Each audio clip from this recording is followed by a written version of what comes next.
काही वेळेला माझी चूक होते आणि म्हणून पहिल्या प्रथम माझं कर्तव्य आहे की माझ्या सांगण्यावरून जे तुम्हाला मी एक बुजगावणं दिलं होतं त्याला अक्षरशः रक्ताचं पाणी करून समोरून पावसाचा धबधबा पडत होता तरी देखील तशाची तमा न बाळगता तुम्ही निवडून दिलात.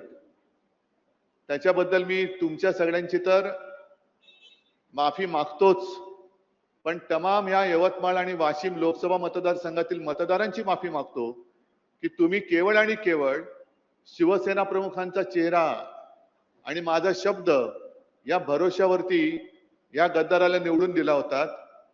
पण आपण त्याला मतदान करताना बोटाला काळी शाई लावलीच, पण त्यांनी गद्दारी करून आपल्या विश्वासाला काळं फासलेलं आहे आणि याचा जाब विचारण्याचा अधिकार तुम्हाला आहे. जाब विचारला पाहिजे. शेवटी गद्दारांच्या कळपात गेला. आता गद्दारांचा कळप म्हणजे काय? एक 3-4 वर्षापूर्वी गद्दार शिरोमणी जो बसला तिकडे मिंदे,